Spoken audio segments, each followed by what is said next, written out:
I died screaming, betrayed by the golden child the universe begged me to love. When my eyes snapped open, 10 years in the past, the floating text in my vision demanded, I make the exact same mistake. Instead, I walked straight toward the monsters, let the timeline burn. The smell of cheap bleach and boiled cabbage hit me first. It was a smell I hadn't encountered in a decade, yet it flooded my senses with sickening familiarity. I blinked hard, expecting to see the sterile ceiling of the hospital room where Serena had just watched me flatline, a sweet, psychotic smile playing on her lips. Instead, I saw the peeling yellow wallpaper of Jude's home for children. I was sitting on a stiff vinyl chair in the lobby. My hands, trembling slightly, were unblemished. The ivy bruises were gone. The terminal pallor was gone. I caught my reflection in the glass of the director's office door. I was 28 again. I was wearing the navy blue blazer I had bought specifically for this day, November 14th, 2016. The day I adopted my murderer. Before the panic could fully set in, a stream of semi-transparent, glowing white text began scrolling rapidly across my field of vision, right to left. OMG, here we go. The adoption arc. Vivian is going to pick Serena. Serena Ice, literally an angel. Look at her blonde curls. Wait until the time skip. Serena's revenge against the biological family is so satisfying. Ugh, I hope they don't show those creepy siblings in the background. Ethan is such a psycho later on. The bullet comments. They were back. In my first life, I thought I was hallucinating. I thought the stress of inheriting my late father's estate and my desperate desire to build a family had triggered some bizarre neurological breakdown. I had followed the comments' advice blindly. They seemed to know the future. They told me Serena was a misunderstood genius, a female lead destined for greatness. They told me Ethan and Lily, the sullen siblings sitting in the corner, were destined to be villains. So I adopted Serena. I gave her everything. Wealth, love, education, and my absolute trust. In return, she siphoned my company's assets, manipulated my friends against me, and slowly poisoned my coffee with a tasteless neurotoxin over 3 years, all while playing the devoted, grieving daughter. And the villain siblings, Ethan and Lily, they had grown up in the system, hardened and ruthless. In my final days, it was Ethan who had broken into my hospital room, dodging security, not to finish me off, but to throw a stack of Serena's forged financial documents onto my bed. She played you, Vivian. He had sneered, his face scarred and eyes dead, but thanks for leaving us in that hellhole. It taught us how to survive her, Miss Lewis. I snapped out of my daze, Mrs. Harper, the orphanage director, was standing in the doorway, her hands clasped tightly together. She wore a forced, sugary smile that didn't reach her cold, calculating eyes. The children are in the recreation room, Mrs. Harper said smoothly. I know we discussed Serena on the phone. She is just a delight, a true angel. I'll have her brought out to you. Yes, enter the angel. Hit that adopt button, Vivian. Serena Ice so cute, I'm crying.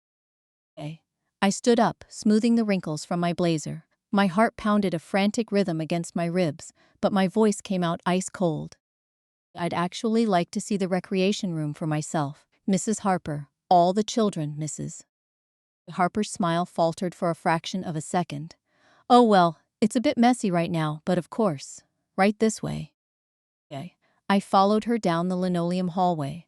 As we stepped into the large, echoing room, the noise of 24 children washed over me. And there she was in the center. Serena, 8 years old with perfect golden ringlets and fluffy, innocent blue eyes.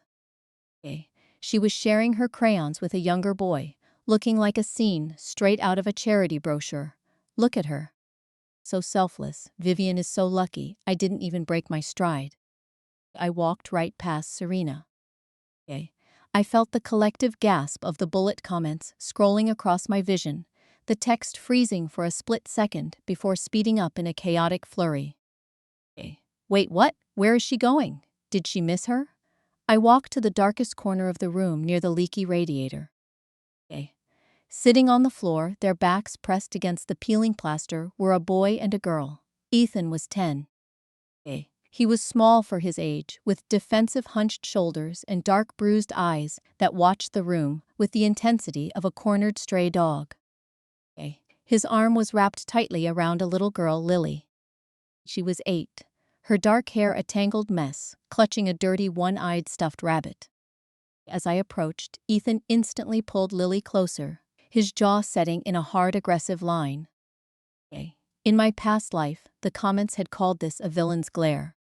Now, looking through the eyes of a woman who had been murdered by an angel, I recognized it for what it truly was. It was absolute blinding terror. It was the look of a child who expected to be hit. Vivian. No, Mrs. Harper hissed, rushing up behind me, abandoning her sugary facade. Not those two. They are difficult, problematic. They have behavioral issues. Ethan is violent and Lily refuses to speak. I knelt down on the sticky linoleum, bringing myself to eye level with the siblings. I ignored Mrs. Harper entirely. Hi, I said softly, keeping my distance so as not to crowd them. I'm Vivian. Ethan didn't say a word. He just stared at me, his knuckles turning white where he gripped his sister's shoulder. Warning, plot deviation. Vivian, what are you doing? He literally sets a building on fire in later events. Don't adopt the villains. They will ruin your life. I have a big house in Oak Park, I continued, speaking slowly and clearly. It's quiet. I have a lot of books and a garden with a fence. No one would bother you there, and I promise, no one will ever lay a hand on either of you again. Ethan's eyes widened fractionally. A flicker of something, shock, hope, suspicion, crossed his face before the mask slammed back down. Mrs. Harper, I said, standing up and turning to the director, who looked as though she had swallowed a lemon. Get the paperwork ready. Both of them. I'm taking Ethan and Lily. And Oripe Vivian, she's dead meat. Author is ruining the story. I'm dropping this novel. I smiled grimly at the floating red text. You have no idea, I thought. The story hasn't even begun. The first week at the Oak Valley house was a silent psychological war of attrition. My homes, a sprawling restored Victorian, felt entirely too large. I had set up 2 beautiful bedrooms for them, complete with new clothes, toys, and soft bedding. But every morning, I would find Ethan and Lily asleep on the hardwood floor of the walk-in closet in Ethan's room. Huddled together under a single thin blanket they had smuggled out of the orphanage. The floating comments, which now acted as a constant antagonistic peanut gallery in my peripheral vision, never missed a chance to gloat. See? Uncivilized. You can't domesticate wild animals. Serena would be baking cookies with her right now. Give it 3 days before Ethan steals her jewelry and runs. I swiped my hand through the air, trying to ignore the glowing text. I had learned that I couldn't turn the comments off, but I could mentally push them to the upper left corner of my vision. I didn't push the children. I didn't demand gratitude. I didn't force them to sit at the massive mahogany dining table. Instead, I left plates of warm food on the kitchen island and busied myself in the adjoining study, leaving the door cracked open. I would watch their shadows creep into the kitchen, hear the frantic scraping of forks, and the soft rustle of napkins as they hoarded half the food in their pockets to hide under their mattresses later. I let them hoard. I let them sleep in the closet. I let them do whatever they needed to do to feel safe. The breakthrough and the first real twist of my new life happened on a rainy Tuesday afternoon. I was in the living room reading a brief from my family's law firm. Lily was in the corner silently tracing the patterns on the Persian rug with her fingers. She was wearing a soft yellow sweater, looking smaller and more fragile than ever. Ethan was standing by the window, intensely watching the street, standing guard as always. Suddenly, a loud crash echoed through the room. I jumped up. Lily had backed into an antique table, knocking over a heavy blue Wedgwood vase. It lay shattered into a dozen jagged pieces on the floor. Silence descended on the room, thick and suffocating. Lily froze, her chest heaving, her eyes locked on the broken ceramic. Before I could even take a step, Ethan moved. He moved with a speed born of pure panic. He threw himself between me and Lily, shielding his sister with his small body. He squeezed his eyes shut, his shoulders hunched up to his ears, bracing for the blow. He was trembling violently, my breath caught in my throat. Here it comes. The villain shows his true colors. Kick them out, Vivian.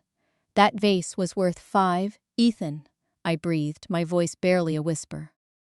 I dropped to my knees, ignoring the sharp shards of ceramic that bit into my slacks. Ethan, look at me.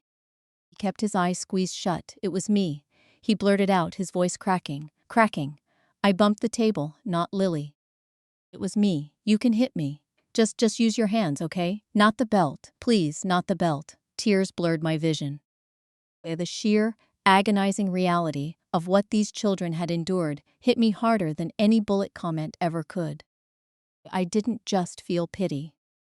I felt a burning, volcanic rage toward whoever had taught a 10-year-old boy that he had to negotiate the terms of his own beating. Ethan, open your eyes, I said gently, keeping my hands resting plainly on my thighs so he could see I wasn't holding anything. Slowly, agonizingly, he opened one eye, then the other. It's just a vase, I said, my voice steady, though my heart was breaking. It's just baked dirt. I do not care about the vase.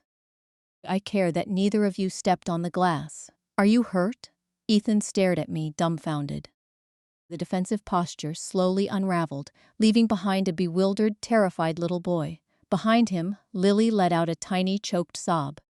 Come here, I said softly, opening my arms. For a long moment nobody moved. Then Lily pushed past her brother.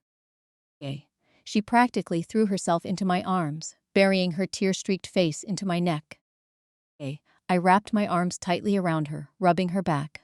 I looked up at Ethan. He was crying silently, large tears rolling down his cheeks. He took a hesitant step forward, and I pulled him into the hug too.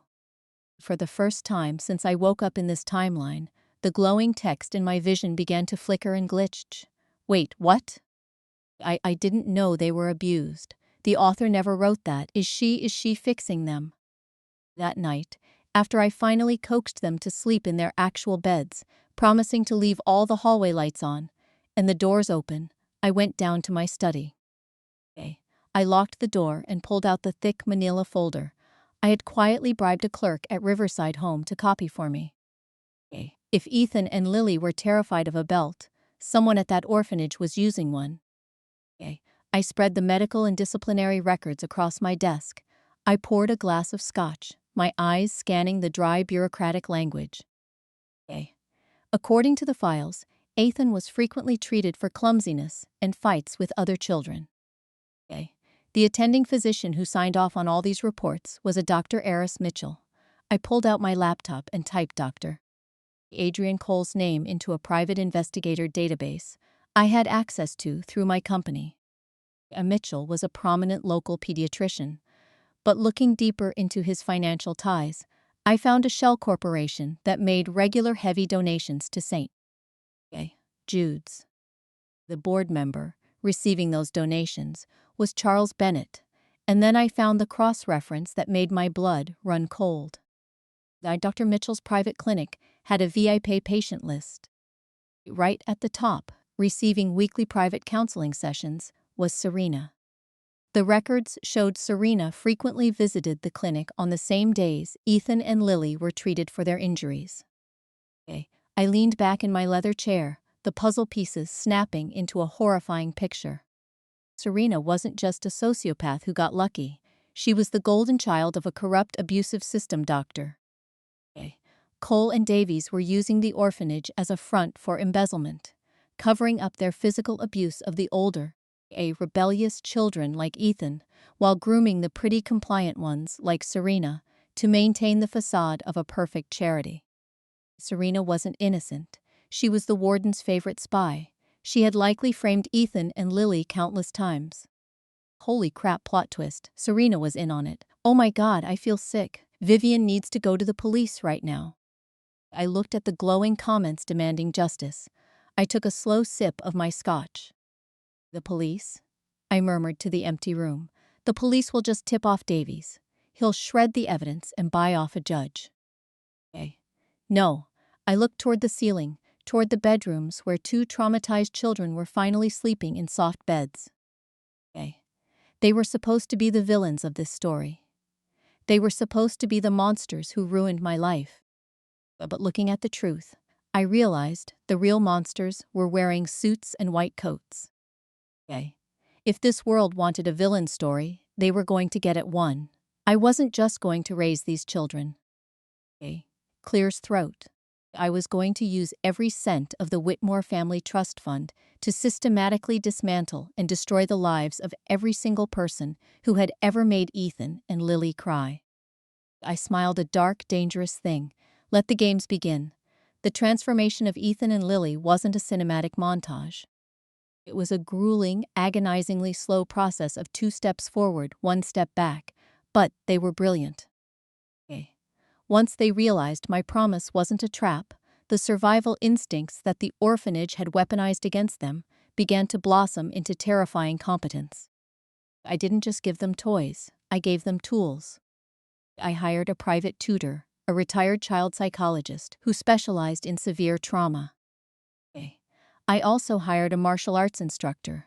Ethan threw himself into Brazilian jiu-jitsu with a ferocity that terrified his instructor at first, but it gave him an outlet. It taught him control, discipline, and most importantly, that he had the physical power to defend his sister without needing to take a beating in her place. Lily, on the other hand, found her voice in chess and coding. The little girl who used to hide in closets was now systematically destroying grandmasters online by the time she turned 9. All the while, I was building my guillotine to destroy Charles Bennett and Dr. Aris Mitchell. I couldn't just play the role of an angry mother. I needed to be a corporate apex predator. I leveraged my position as the head of the Whitmore estate and quietly hired a team of forensic accountants from a leading forensic accounting firm. I bypassed local authorities entirely. They were too easily bought. Instead, I had the leading forensic accounting firm team trace the labyrinthine financial network between Riverside Home for Children, Dr. Cole's private clinic, and Davis's offshore accounts. The bullet comments, which had once been a source of anxiety, were now my favorite source of entertainment. Wait, is she doing a hostile takeover of the orphanage? Lily just hacked the orphanage's server. I'm screaming. Vivian is raising actual bosses. Serena could never. Clears throat. The leading forensic accounting firm audit revealed exactly what I suspected, but the scale was staggering. They weren't just skimming from Est. Judes. They were using the orphanage as a tax haven for a massive real estate fraud operation. And the abuse? It was systemic control. I needed a medical expert to verify the forged injury reports that Dr. Cole had been filing to cover up the physical abuse. I flew in an independent pediatric trauma specialist from Johns Hopkins Medicine under the guise of assessing Ethan and Lily for a specialized trust fund.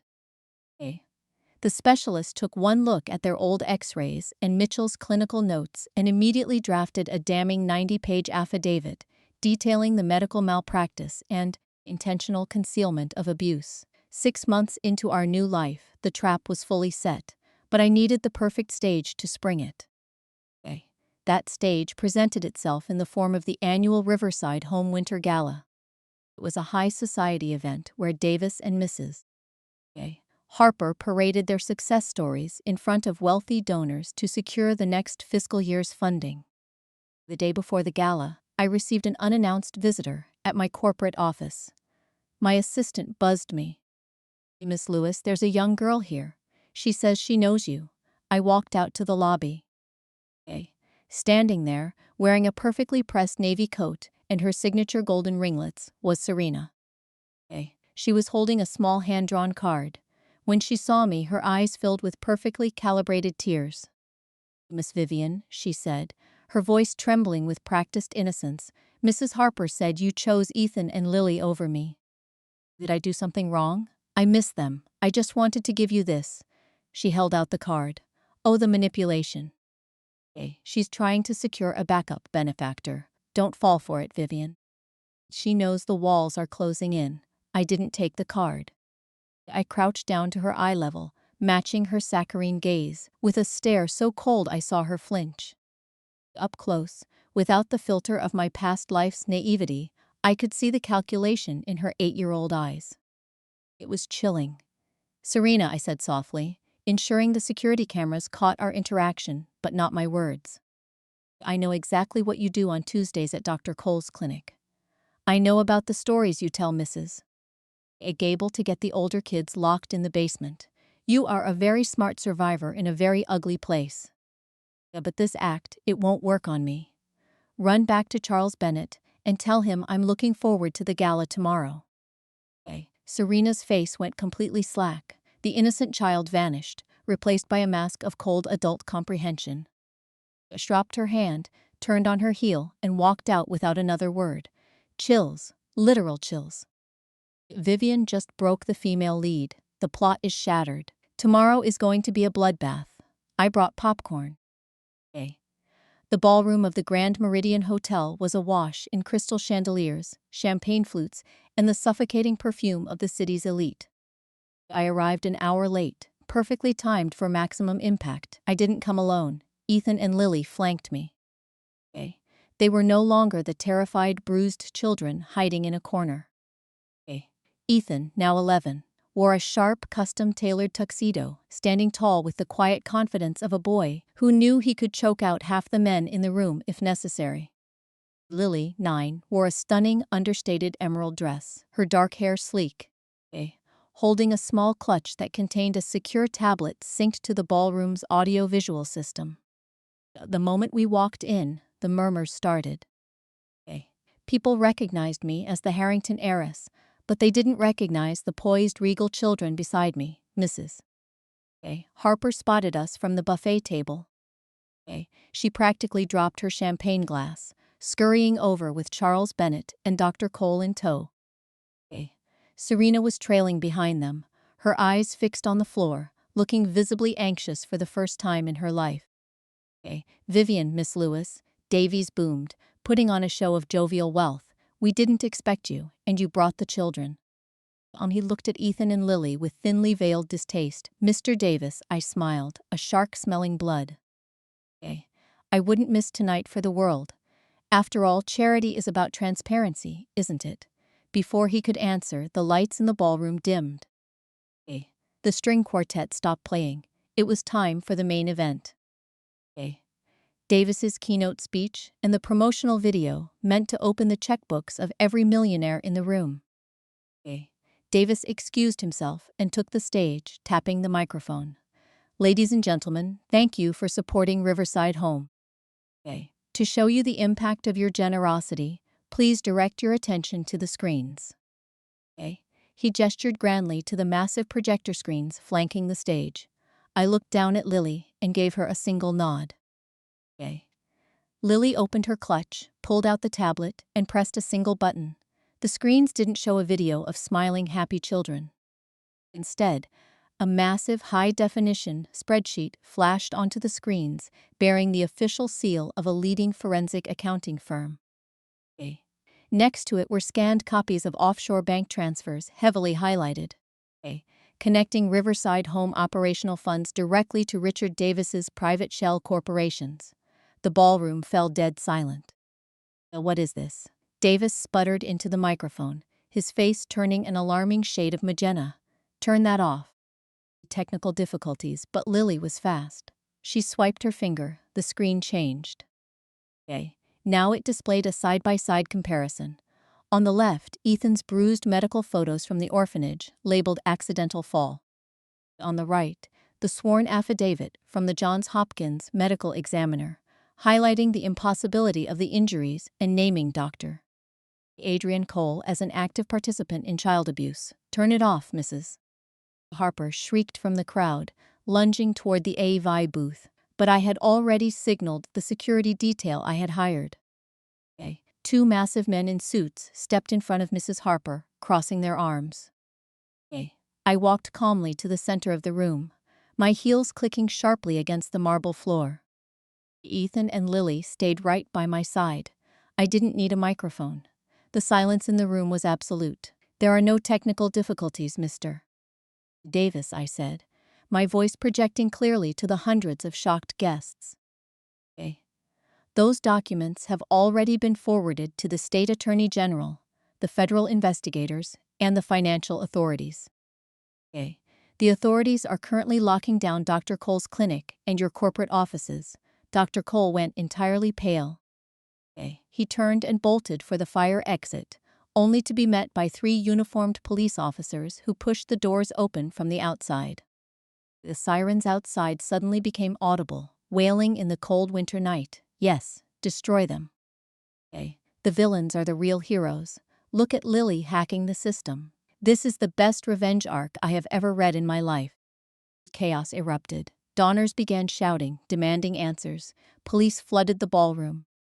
A. Charles Bennett was practically dragged off the stage, screaming about lawsuits and defamation, while Mrs. A. Harper sobbed hysterically as handcuffs were slapped onto her wrists. Through the madness, I looked for Serena. She was standing near the dessert table, abandoned by her handlers. The golden child, the supposed protagonist of this world, was watching her empire burn. She looked at me, clears throat, and then she looked at Ethan. Ethan didn't glare, he didn't sneer. He just looked at her with utter, absolute indifference. She was nothing to him anymore. She was just a ghost from a nightmare he had finally woken up from. As the police corralled the orphanage staff, an officer approached me. Mr. Lewis, we have child protective services outside for the other children at St. Jude's. What about her? He pointed at Serena. She is a ward of the state, I said coldly. Ensure she receives a full psychological evaluation. She's been thoroughly compromised by Dr. Mitchell. I watched them lead Serena away.